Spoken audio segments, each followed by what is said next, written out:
Bem-vindos ao Vitrine desta terça-feira.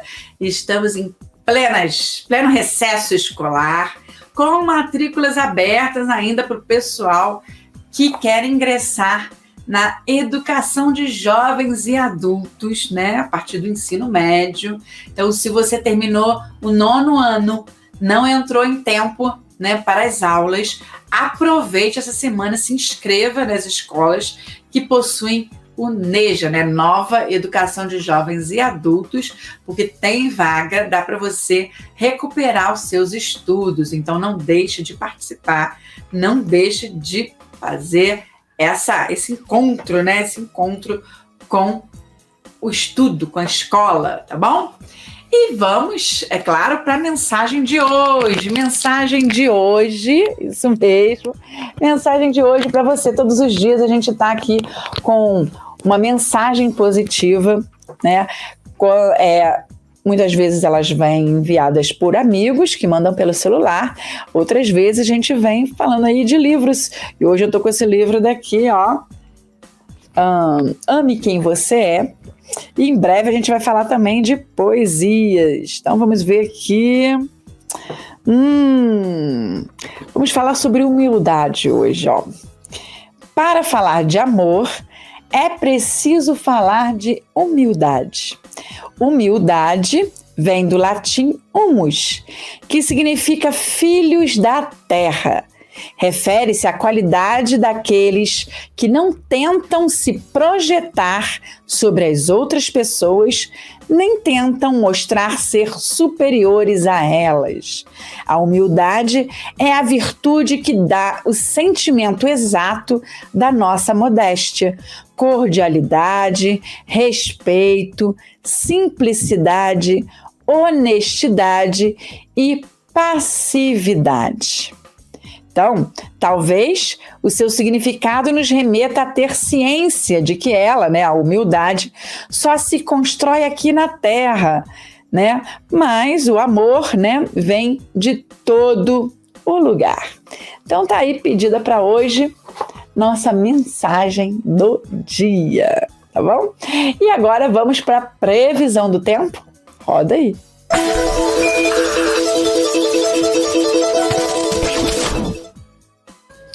Dia 19 de julho, terça-feira, máxima 18 graus, mínima 14 graus.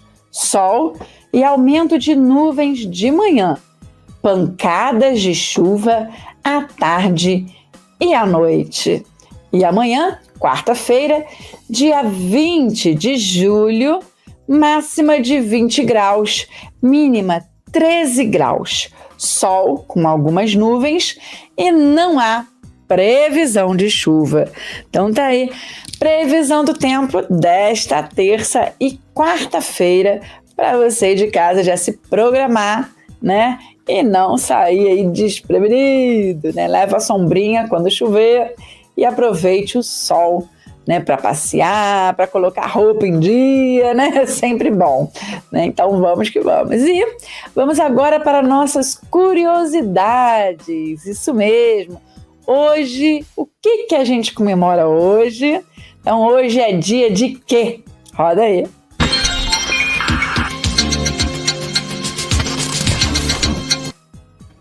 Hoje é dia da caridade.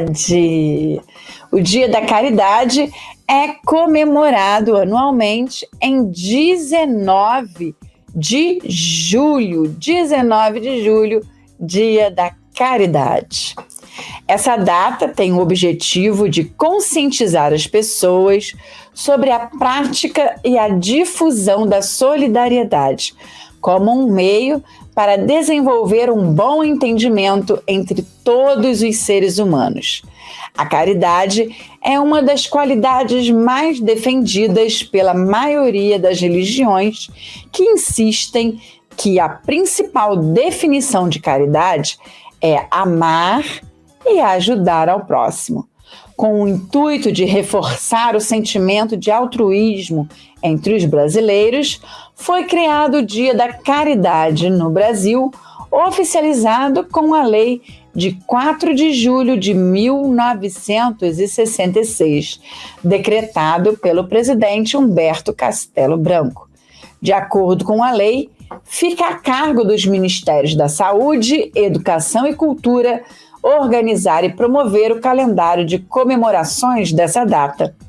Entre as atividades mais frequentes no Dia da Caridade, destaca-se a visita aos lugares onde a tristeza, pobreza e pessoas necessitando de carinho e atenção sejam presentes.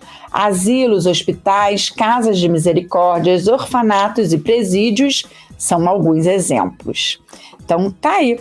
E olha, também tem o Dia Internacional da Caridade, que é em 5 de setembro. Aí depois, quando chegar o dia, a gente fala mais dele. E para terminar as nossas datas comemorativas de hoje, tem aquela data que eu tenho certeza aí que muita gente sabe, né? É o Dia Nacional do Futebol. Para quem gosta de futebol, é um dia para comemorar. O futebol é um dos esportes mais populares no Brasil. O país é muito conhecido pela qualidade de seus jogadores e times que frequentemente disputam competições mundiais. Apesar da sua popularidade entre os brasileiros, o futebol nasceu na Inglaterra em 1863 e foi introduzido oficialmente como esporte no Brasil por Charles Miller em 1894. A origem do Dia Nacional do Futebol foi criado pela Confederação Brasileira de Futebol em 1976. O objetivo era homenagear um time do Rio Grande do Sul, o Esporte Clube Rio Grande, fundado em 19 de julho de 1900. Esse foi o primeiro time registrado como clube de futebol no Brasil e é o clube há mais tempo em atividade no país.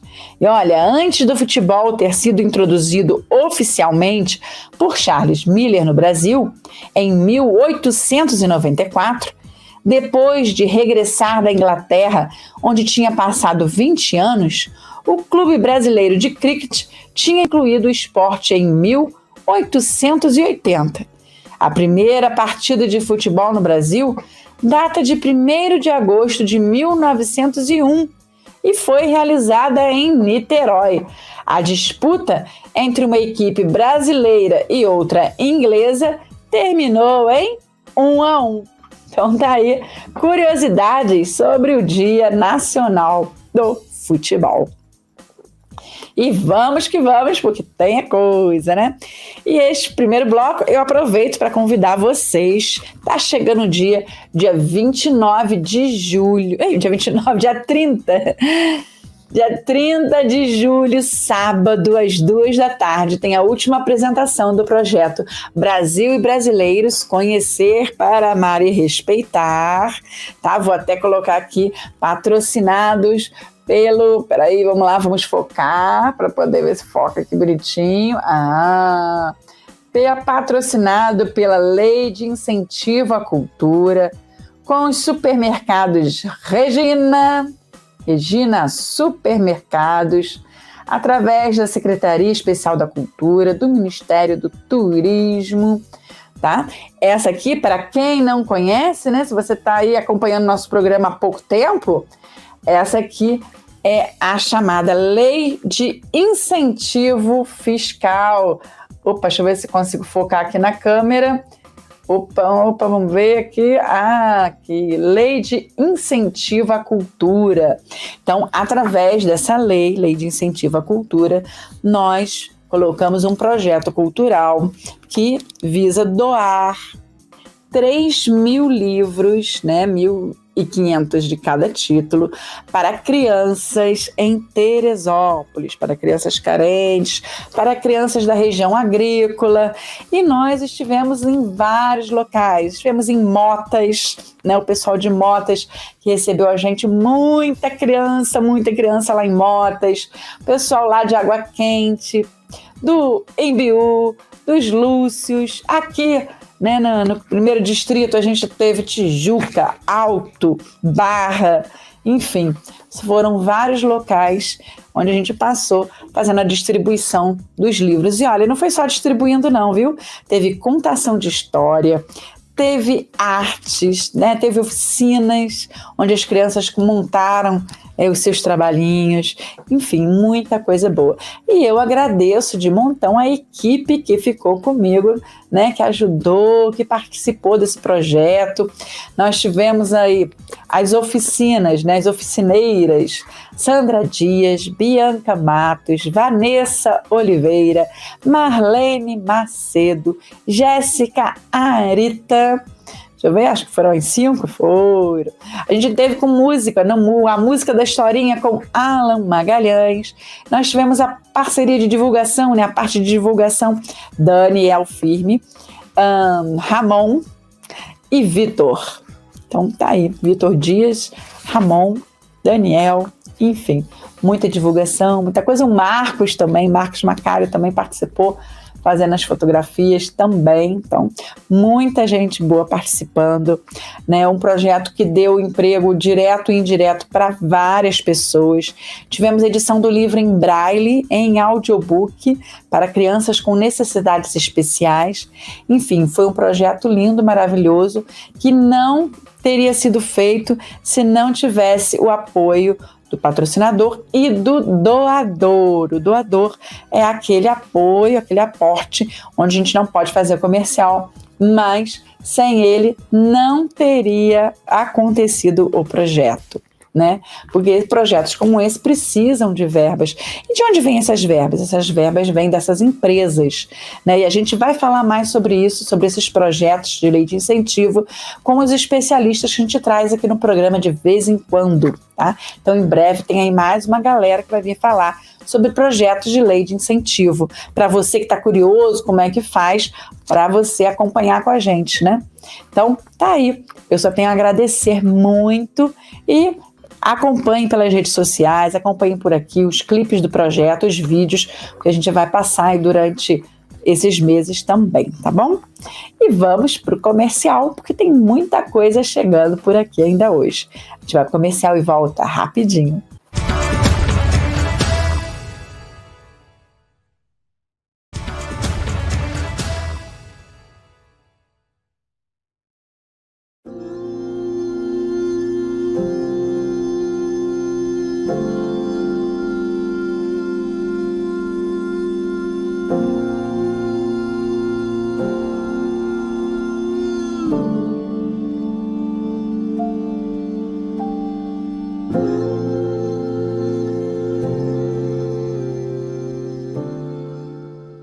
Olá pessoal, eu sou Fátima Olímpio, do Ateliê Arte e Reciclagem.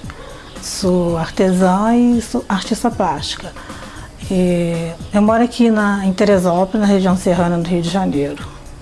E hoje eu vou mostrar para vocês um pouco do meu trabalho, mais a parte de reciclagem. Bom, já tem um tempo, né, que eu trabalho, eu sou artista plástica já há uns 30, 40 anos. Eu comecei cedo a pintar. A pintar tela, aquarela. E a parte do artesanato foi quando eu vim morar em Teresópolis, que já faz uns 10 anos. Eu vim morar aqui e me interessei assim por artesanato. Eu sempre gostei, né, de trabalhar com material reciclável. Eu gosto de vários, né, tipos de material, de trabalhar com vários. Com vidro, com plástico. Na verdade, eu comecei assim. Eu caminhava muito aqui pelas ruas de Teresópolis e via muita coisa jogada aqui na beira do rio. Esse material, né, plástico, garrafa e madeira. E comecei a trazer para casa as madeiras, uns pedaços de madeira e trabalhar em cima, né, usando outro material em cima, como fuxico, umas peças de gesso. Aí tomei gosto, né, em trabalhar com esse tipo de material, porque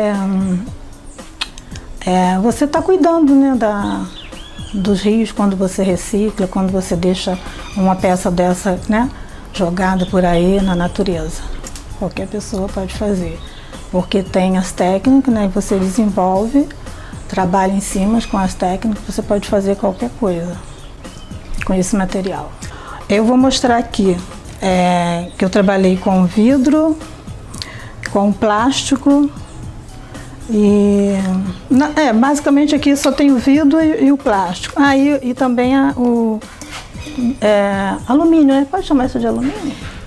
Agora eu vou mostrar para vocês esse trabalho aqui que eu fiz. Eu usei o filtro de café e uma garrafa, tá? Que esse é um garrafão, né, de vinho. Aí eu usei esse material, tá? Onde você achou esse material? Você achou? Alguém te deu? Esse aqui eu encontrei aí nas minhas caminhadas também, tá? Mas as pessoas também deixam aqui no ateliê. As pessoas foram sabendo, né, que eu faço esse tipo de trabalho e aí vem aqui conhecer o ateliê e já, eu tenho garrafa, eu tenho isso, e traz. Então eu vou mostrar esse aqui que eu fiz com filtro de café, tá? A cúpula eu fiz com filtro de café, tá? Que é esse material aqui, ó. Que você faz o café, né?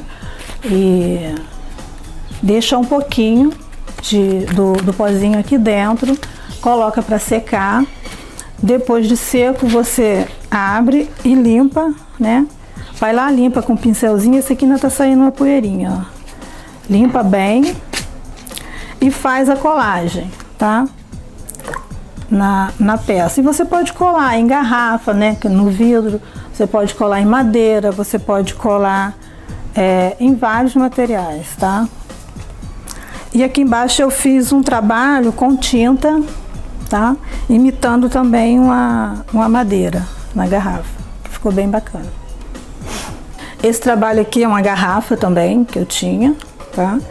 E eu usei para fazer o rosto aqui, eu usei o biscuit, tá? Eu modelei aqui, fiz. No corpo eu usei a juta, tá? Usei a juta. Embaixo eu usei umas flores também, que eu também fiz com o material que eu tinha aqui em casa também, no meu ateliê. E depois de colado, eu fiz o envelhecimento. Quanto tempo em média demora para fazer uma peça? Depende, né? Por exemplo, essa peça aqui, ela demorou um pouquinho porque eu usei o biscuit, então aplica-se o biscuit e deixa secar, tá? Já fiz a fisionomia dele e deixei secar. Depois eu apliquei a juta, aí deixa secar também, porque você usa cola, deixa secar. Então assim, sempre faz num dia e deixa para terminar no outro dia, tá? Porque você tem que esperar o tempo do material, da cola, para secar bem, para não ter problema depois de soltar. E eu acredito que umas 4, 5 horas, assim, contando, né? Faz num dia, deixando para o outro dia, dá para fazer uma peça dessa. Outra garrafa é que eu já usei um outro material. Aqui no fundo da garrafa eu usei um papel de seda, que eu fiz essa textura com papel de seda, tá? E usei também o fuxico, ó. Usei também o fuxico, que faz com tecido. Você pode usar um tecido que você tem em casa e, né, até mesmo comprar um tecido mais barato e fazer. No caso eu usei esse aqui, esqueci o nome do tecido, gente. Algodão cru? É um algodão cru, que fica muito legal, tá? Eu usei, aí tem todo o processo, né, de colagem. Você usa o cola para fazer, para ele ficar assim bem durinho, tá? Eu vou colando e vou passando a cola e depois pinta e depois eu fiz uma pátina em cima. E usei esse aplique aqui de resina também para colocar essa imagem. E aqui em cima eu usei também um aplique de resina, tá? Então esse é um trabalho com fuxico, que você pode fazer também em várias cores, né? Aqui eu usei esse branco porque eu gosto dar essa pátina, fazer essa pátina, eu usei o branco. Agora eu vou mostrar esse aqui, que eu fiz um oratório, né? Eu usei textura. A textura você pode comprar em loja de artesanato ou usar a textura, a massa acrílica ou a massa corrida, tá? Aqui eu usei a massa corrida. Mistura com cola, né? Tem a quantidade certa que você mistura e para fazer esse trabalho. Depois eu fiz esse acabamento, né? Com esse dourado e coloquei uma imagem também dentro, uma Nossa Senhora, né? Que a ideia aqui é o oratório, tá? Esse aqui também ó, já é um trabalho parecido com aquele outro, só que eu fiz ele envelhecido, tá? Eu usei o fuxico e fiz o envelhecimento com o betume, tá? Mas é o mesmo processo daqui, só que aqui eu fiz uma pátina, é o mesmo processo, só que aqui eu fiz uma pátina e aqui nesse trabalho eu usei um betume para dar envelhecimento. Essa aqui também é uma garrafa, eu usei um stencil, né? Com essa frase, não é frase, né? Como é que é isso aí? Um texto. E com esse texto que eu gostei muito. Aqui em cima eu usei essa textura, fiz com arroz, tá? Você pode fazer com vários materiais também, tá? Mas aqui eu usei arroz. E depois eu usei a cola e colei. E depois eu fiz esse trabalho com uma pátina também. Uma pátina por cima. Esse aqui também, outra garrafa, tá? Essa aqui eu já usei. Eu fiz um trabalho que chamo de pátina da vela, porque eu uso a vela, o foligem, né? Foligem da vela, a fumaça, para fazer esse marmorizado aqui, tá? E é bem simples também e qualquer um pode fazer, com certeza. E usei aqui um stencil que fiz essa mandala também e colei essas pedrinhas para dar um charme também, ficar legal. Tá, e tem esse trabalho aqui também, tá? Que já é feito também fiz também numa garrafa, né? Usei esse garrafão e que é um trabalho que eu fiz com tinta e stencil também, que é uma pintura orgânica, né? Que eles chamam de pintura orgânica, ó. Tá? E você pode usar, você pode pintar a mão livre, você pode usar stencil. Aqui eu usei stencil, tá? Para fazer. E usei também, aqui fiz a mão livre. Algumas coisinhas eu fiz a mão livre, tá? E alguns eu usei o stencil. Já estava esquecendo da lata. E aqui tem a latinha também, ó. Que eu usei stencil e fiz uma pátina, tá? E coloquei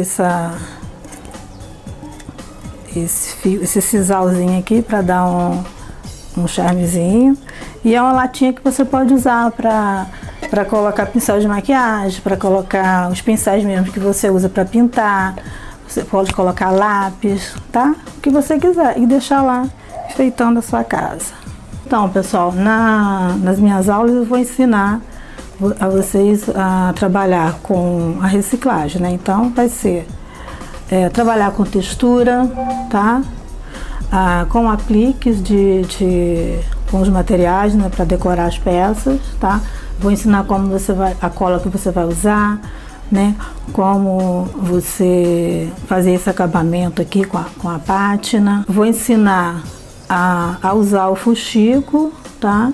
Como endurecer para ele ficar assim, para você depois pintar por cima, tá? Como colar o papel, para fazer essa textura com papel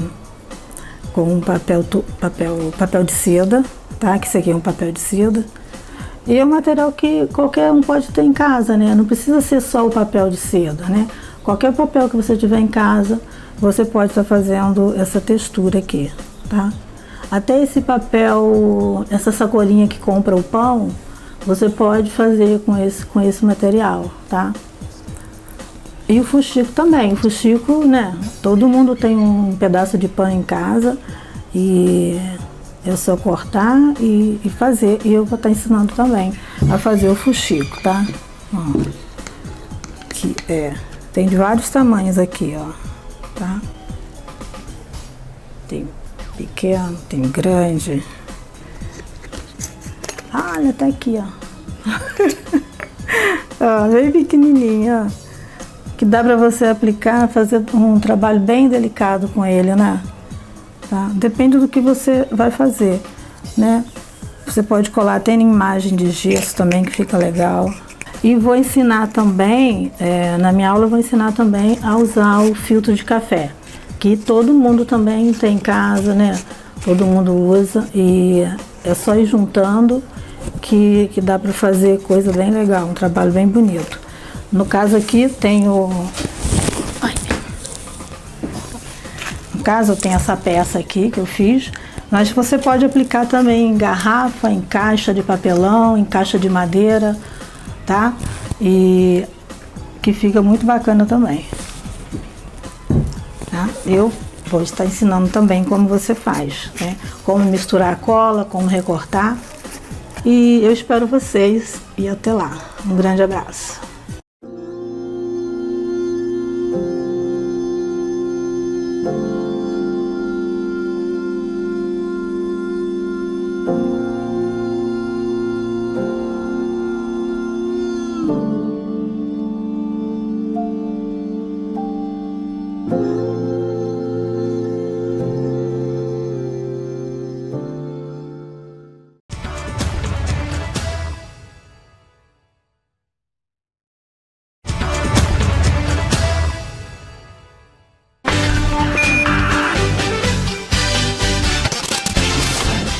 Estamos de volta e no programa de hoje nós vamos dar início a uma série, isso mesmo, vai ser uma série de entrevistas com o nosso querido professor Marcos Wolff, que vai falar sobre um assunto muito interessante que está em alta e que muita gente não conhece e quem conhece um pouquinho tem muita dúvida.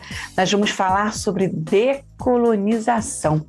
E a gente, né, como eu já falei, trouxe nosso querido professor Marcos Wolff, que vai falar um pouquinho sobre esse assunto com a gente. E como é um assunto muito extenso, tem muita coisa, tem muita pergunta, você aí de casa ficou com dúvida? Pode mandar sua pergunta pra gente, porque nós vamos trazer o Marcos aqui de vez em quando, né? Vamos ver se a gente marca direitinho, né, Marcos? Para poder fazer aí, esclarecer as dúvidas. Bem-vindo ao programa Vitrine. Obrigado, é um prazer, é uma alegria muito grande estar aqui com você novamente e vamos falar o que a gente tentar esclarecer o que for possível. Muito legal. E aí, antes da gente entrar no assunto, a última vez que o Marcos esteve por aqui, nós estávamos falando sobre o Conselho de Cultura de Teresópolis e ele era um dos candidatos e foi eleito, né? Com uma expressão de votos bonita. E de lá para cá, como é que tá aí a vida no Conselho? Tá sendo bacana, sim, o Conselho está bem ativo agora, né, que tem os membros da sociedade civil, nós que fazemos parte do fórum, né, eu que fui um dos membros fundadores lá em 2008, é uma alegria muito grande a gente poder participar agora desse Conselho que tem tentado a ajudar, né, as políticas públicas, a elaborar as políticas públicas voltadas para a cultura, para o setor cultural, para os artistas da cidade. Acho que vai melhorar também para todo mundo. E muito trabalho pela frente, né? Muito, já temos tido desde o dia da posse. Muito bem, isso aí, olha, tem que vir mais vezes também para contar pra gente como é que tá aí o conselho, o que tá acontecendo, mas o assunto de hoje é sobre decolonização. E a primeira pergunta é essa, né? O que é isso? Pois é uma história um pouco longa, vou tentar resumir assim, mas quem quiser saber mais detalhes pode perguntar depois, né? Porque esse grupo, né, é um grupo que reuniu diferentes estudiosos de várias áreas diferentes. principalmente sociólogos, pessoas ligadas à pedagogia, pessoas ligadas à economia, teoria econômica. E aí o grupo também foi se expandindo. Era um grupo que foi para um congresso em Montreal, no Canadá, em 2008.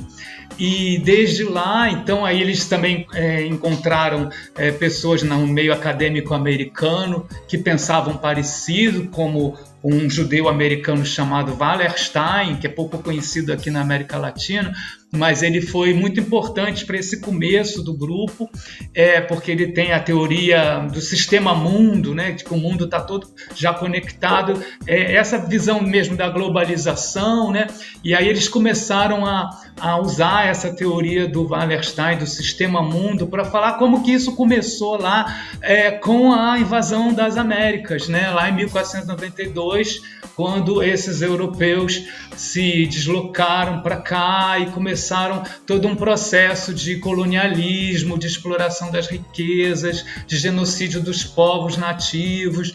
Então, esse grupo começou a pesquisar, né, esse outro lado da modernidade, esse lado mais sombrio, vamos dizer assim, né? Que mostrando como que o capitalismo, que foi tão importante para o desenvolvimento da Europa, né? Ele teve um outro lado, assim, né? Que é esse lado da exploração, não só do trabalho lá das classes trabalhadoras na Europa, mas também dessa população dominada, né? E aí, como ele está ligado a toda essa questão da dominação, da racialização, né? De colocar uma hierarquia entre os povos, e colocando o homem branco sempre como aliás, discutiram lá no século XVI até se os índios tinham alma ou não tinham alma. Então, para vocês verem como que o racismo vem de longa data, né? Então, esse grupo começou a estudar tudo isso, né? É o grupo chamado Modernidade e Colonialidade, porque ele mostra esse outro lado da modernidade. E, finalmente, esse debate chegou ao Brasil, né? E agora está na moda, todo mundo falando disso, da importância disso, né? Da gente pensar a história brasileira de uma outra maneira também, e as relações desse passado com o nosso presente, né? E isso é muito importante, porque muita coisa sobre essa colonização europeia aqui nas Américas nunca foi passada para as escolas, né? A gente cresceu estudando um tipo de colonização, um tipo de ocupação territorial, e os pormenores, né, a parte do sofrimento, a parte escura, nunca passada. Né, simplesmente faz um en passant, como se, não, aquilo ali não foi nada, né? Teve até aquele movimento na época acho que foi do governo do Fernando Henrique, né, que teve 500 anos lá do descobrimento, que eles foram comemorar na Bahia, teve uma festa oficial e tal, e os índios foram lá para vários movimentos de povos nativos, né, para questionar aqui, né, que festa é essa que vocês estão fazendo, o que vocês estão comemorando, né, porque justamente a história oficial é essa, né, de uma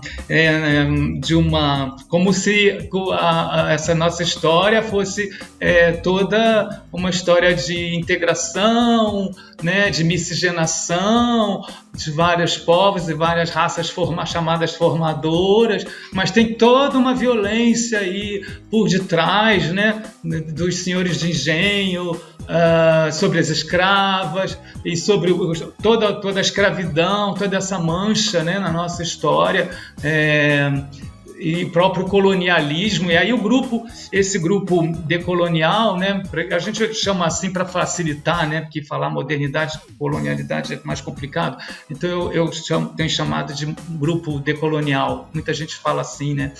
Então o grupo decolonial, eles têm mostrado todo esse outro lado, né, da dominação, e aí eles elaboraram alguns conceitos para ajudar a gente a analisar a história. Isso tinha que chegar mesmo nas salas de aula, né, que é o conceito do colonialismo, que isso a gente, pelo menos eu na minha escola pública ainda tive, esse conceito foi passado, mas o outro conceito que é muito importante, que é o da colonialidade, E aí eles elaboram, assim, como uma ferramenta de análise, né, o que é a colonialidade, né? Eles vão explicar que é tudo que ficou como resquício dessa relação de poder entre metrópole, né, e colônia, no caso aqui entre Portugal e Brasil, mas depois da independência, né, depois de 1822, o que acontece, né? As instituições, elas estão impregnadas de eurocentrismo, né, de essa visão racista, epistêmica, que coloca os saberes europeus como mais importantes, a ciência acima das outras, né, das outras formas isso de acesso. A arte também, né, pegou muito desses traços, tudo que vinha da Europa era a tendência, a literatura também, tudo que a gente criava aqui tinha que seguir a tendência, né, a tendência europeia. Então esse eurocentrismo impregnou as nossas instituições de ensino, né, tudo que a gente tem, né? E aí eles falam dessa colonialidade, que é isso que nós temos até hoje, que a gente precisa repensar, né? Que aí eles falam que, na verdade, essa colonialidade se divide em 3 tipos, né? A colonialidade do ser, né? Porque nós, como seres que somos formados por hábitos, né? Os nossos hábitos, eles, né, foram, vamos dizer assim, a gente aprende desde criança a se comportar de uma certa maneira, né? E então a colonialidade tem esse lado, esse aspecto que é a colonialidade do ser, que eles chamaram, né? O nosso racismo na nossa cabeça, né? E aí eles pegam isso muito também de um psicanalista das Antilhas, né, antilhano, que é o Frantz Fanon, que escreveu um livro magistral, maravilhoso, que é Pele Negra, Máscaras Brancas, né? Que é uma das fontes desse grupo, assim. E ele, como psicanalista, ele investiga esse aspecto mais interno, né, da colonialidade, que é a colonialidade do ser, o que existe de racismo dentro de cada um de nós, né? O que existe de eurocentrismo dentro de cada um de nós, lá escondidinho, né? Muitas vezes a gente não quer falar, mas que está lá, e às vezes a gente age ainda né, baseado nisso, porque nós fomos desde criança impregnados por essa colonialidade do ser. A outra é a colonialidade do saber, né? Porque foi passado para a gente que a ciência é mais importante, né, do que as outras formas de conhecimento que os povos nativos tinham, que os africanos têm até hoje, os povos nativos também ainda têm, né, os que sobreviveram. E então aí essa colonialidade do ser tem muito a ver com aquele pensamento cartesiano, né? O Descartes foi um sujeito lá na época da Revolução Científica, que bolou esse método de pesquisa, né, de separar o sujeito do objeto. E eles vão falar para a gente, olha, isso tem um passado. Se não tivesse havido antes desse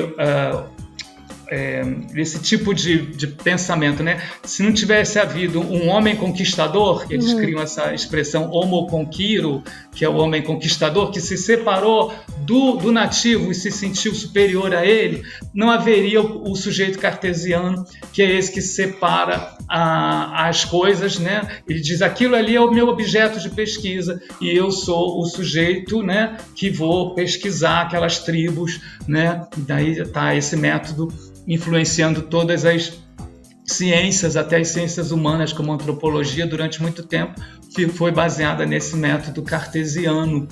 Então, o grupo mostra para a gente que existe toda uma relação entre a conquista, né, e essa criação de um sujeito que é o homo conquiro, o conquistador, né, que acha que tem que dominar a natureza, que tem que destruir, na verdade, a natureza, que foi o que fizeram, e se faz até hoje, né, com a mineração, está aí.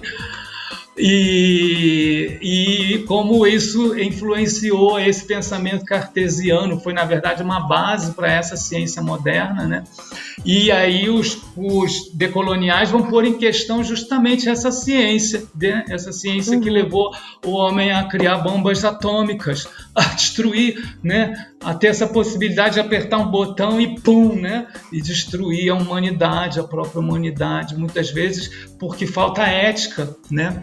É verdade. Isso é uma outra questão, assim, que eles também se basearam no Levinas, que é um filósofo judeu, que fala sobre a ética, né? Que nesse momento aí de colonialismo houve essa cisão, né, do sujeito conquistador que se separa dos nativos, se sente separado, né, da natureza e dos outros povos, né? E aí a questão da ética é rompida, né? Então aí também tem a filosofia do Levinas, além do psicanalista, tem a filosofia da libertação, do Henrique Dussel como base também desse pensamento, tem várias, teologia da libertação, são várias fontes, né? O próprio marxismo também, mas eles fazem uma mistura, né? Eles fazem uma releitura aí dessas várias teorias para elaborar esses conceitos que eu estava falando, né? A colonialidade do saber, a colonialidade do ser, que foi a primeira que eu falei, a do saber e a do poder, né? Porque a gente ainda vive num mundo muito hierarquizado, né? E que estabelece relações de poder até nas relações entre pessoas, né? É verdade. E muito assim ainda o racismo está aí, né? Estabelecendo essas relações, né? E colocando ainda na prática algumas pessoas como menos cidadãos do que outras. Então, isso é tudo uma reflexão aí que o grupo ajuda a gente a fazer, né? Com muito esses conceitos. Legal. E tem coisa para falar e tem assunto. Ó, esse resumão aqui, você já deve estar com a cabeça aí, ó, pipocando. A gente vai para o comercial e volta rapidinho com mais informações sobre esse assunto para você. E olha, lembrando, tem alguma pergunta, ficou alguma curiosidade, quer saber mais? Você pode enviar uma mensagem pelo Zap, pelo WhatsApp, né, 21993792758. A gente vai anotar sua pergunta, vai chamar o Marcos novamente para ir explicando, né, suas dúvidas e sabendo um pouco mais sobre esse processo que está chegando agora no Brasil, né? Antes tarde do que mais tarde, como dizem. A gente vai para o comercial e volta rapidinho.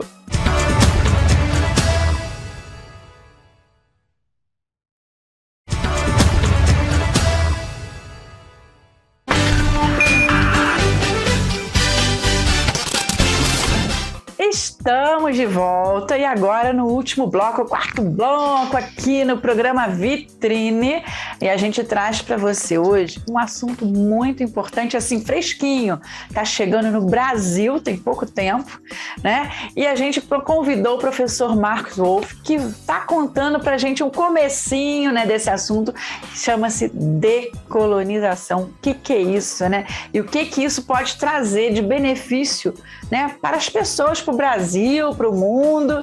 E a gente começa agora pedindo para o Marcos falar um pouquinho do canal do YouTube, que tem um curso falando sobre isso também.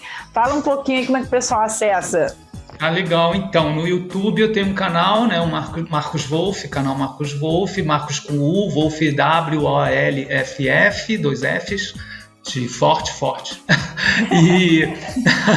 E aí nesse canal eu fiz esse curso quando eu ia começar uma disciplina lá na Unirio, né, que eu trabalho lá, e eu ia para já fazer um esquenta assim para os alunos da pós, mas é um canal que qualquer pessoa pode acessar, né? Como meus alunos lá, eu tô vinculado ao PPGM, que é o programa de pós-graduação em música, a gente sempre faz o link com a questão da arte, da música, né? Como é que esse pensamento decolonial afeta a educação musical, tem afetado, né? Menos até do que a gente gostaria, mas que a gente espera. O meu projeto de pesquisa é até para contribuir para uma mudança no ensino de música, né? Nos vários níveis, assim, desde o básico até o universitário, assim.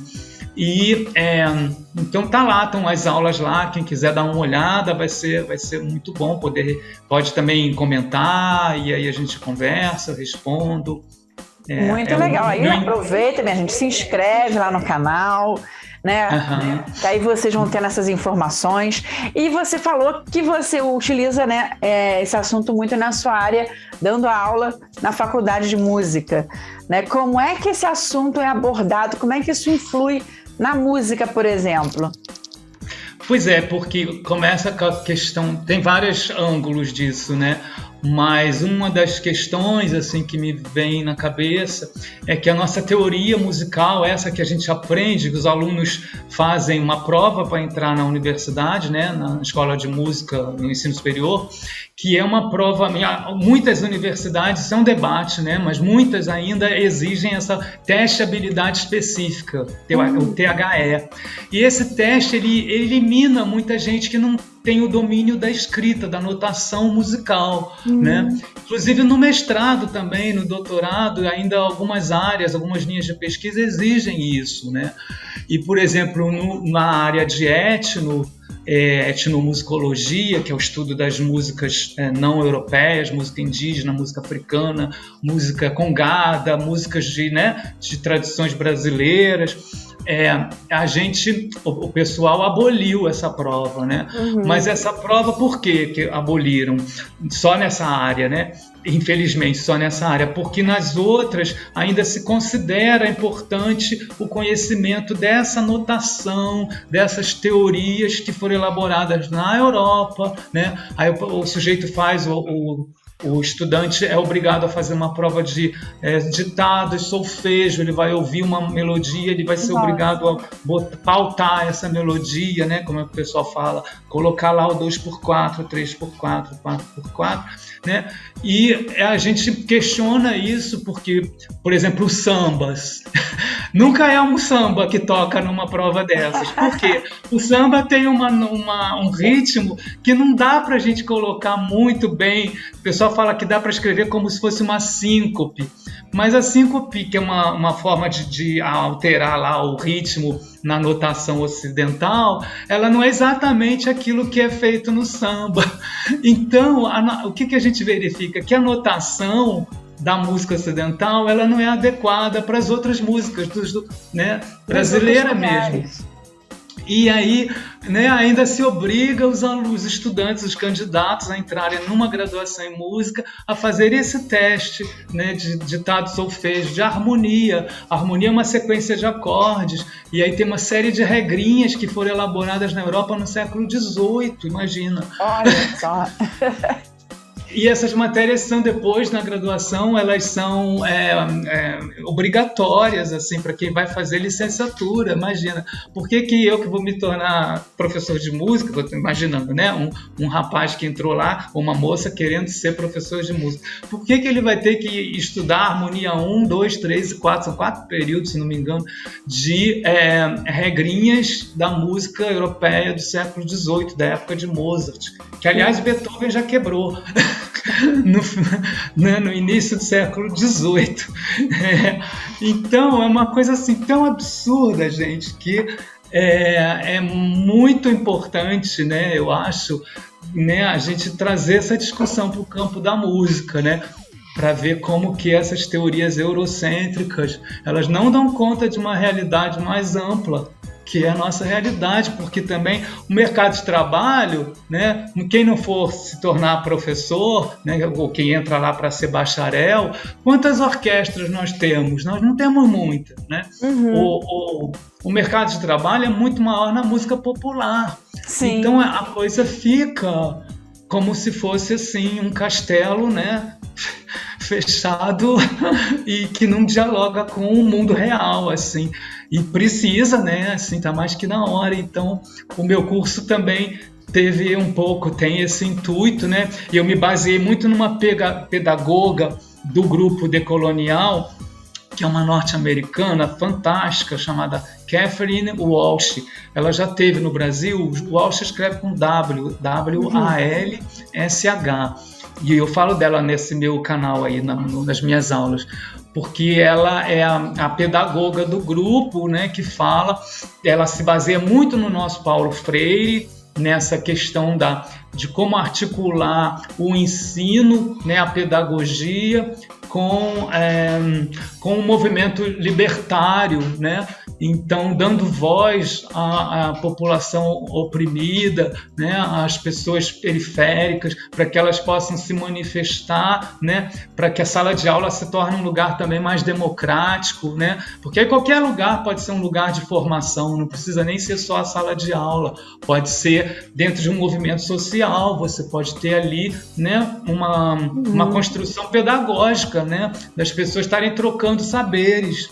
E isso é uma visão muito ampla de educação que a Catherine Walsh traz para a gente e que é muito importante, né? Porque o nosso sistema educacional está muito engessado com esse negócio. Sim. Agora, falando em geral, né? Não só da música, sim, mas dessa coisa de preparar para o vestibular, né? Para uma prova, para o professor poder, né? Um corte ali, só alguns entram, e aí tem que estudar para aqueles conhecimentos. É muito conteudista, né? Como dizia Paulo Freire, é muito uma educação bancária de depósitos de conhecimentos que não favorecem a criatividade, né? É verdade. E isso se estende não só ao vestibular, mas aos concursos públicos também, né? Também. Aos concursos públicos. Você estuda, a maioria das pessoas, não, vou estudar porque eu vou fazer um concurso público, ou porque eu vou... Isso em todas as matérias. Advogado, vou estudar porque eu tenho que passar no OAB, então eu tenho que ter aquilo tudo decoradinho. Mas será que a prática, né? A prática da pessoa, a criatividade, o talento que ela tem, né, o dom que ela também traz. Será que isso não conta? E a questão de toda da ética, por exemplo, né, assim, para um advogado, né, na área. Poxa, tão importante, porque essas coisas não são mais valorizadas, né? É todo um sistema que está muito engessado, que precisa, né, ser repensado, e a Catherine Walsh ajuda muito a gente a pensar, né? Ela se inspira nos zapatistas lá do México, que são os revolucionários, e também no Paulo Freire, também no Fanon, que eu já falei, para falar de uma pedagogia libertadora, né? Que a gente no Brasil ainda não conseguiu implementar no sistema, vamos dizer assim, escolar mais oficial, né? Infelizmente, né? É todo um processo lento, né? Porque até que a educação tenha essa abertura, né? E nem sempre é desejo dos governantes que a educação tenha essa abertura, né? Essa abertura para discussão, para entendimento, para criação. Ainda tudo realmente é muito ali preso. E a gente vive hoje num mundo que não é assim, né? A globalização, a internet, toda esse mundo, né, esse universo que se abriu através dessas conexões, já pedem, sim, um outro modo de ver, né? Ah, sim, pois é. Essas novas tecnologias poderiam ser usadas, né, para novos objetivos, né, novas conexões, e pensar também a educação, né, de uma forma mais libertadora, né, com trocas maiores entre as pessoas, mas parece que está, né, vamos ver o que vai acontecer, né? Nós estamos, né, é sempre possível, né? Que, aliás, na Casa de Cultura passou uma mostra maravilhosa essa semana passada, né? Não sei se vocês viram, mas foi uma mostra de cinema que foi o Diego Prata que trouxe, ele coordenou, e tinha um filme lá que Espero Sua Volta, com as revolta entre parênteses, e falava das ocupações das escolas lá em 2015 pelos estudantes em São Paulo. E aí eu fui convidado para falar, né, participar da roda no final, e falei bastante sobre como que o filme mostrava para a gente, né, essas outras possibilidades da educação, né, quando os jovens os estudantes começam a debater o que interessa a eles, né, dentro de uma escola, e que no sistema oficial eles não tinham espaço para falar sobre suas questões de feminismo, né, como que a escola, só as mulheres que faziam a comida, iam para a cozinha, né, as merendeiras, feiras e tal, e aí quando eles ocupam, os homens também passam, né, os meninos, os estudantes também passam a fazer tarefas, né, assim, lá na cozinha, preparando comidas, alimentos, e aí debatem o feminismo, debatem as questões de gênero que eles estão vivendo, debatem com mais liberdade, vão trocando conhecimento sobre a própria história do Brasil, né? Todos os movimentos que nunca foram falados nas aulas de história oficiais, né? Sobre as revoltas de escravos, as revoltas... E então uma experiência muito interessante essa que o filme traz pra gente, assim. Olha, muito legal, Marcos, a gente agradece, assim, já tá quase caindo aqui o nosso tempo, o nosso bloco estourando, e eu te agradeço muito.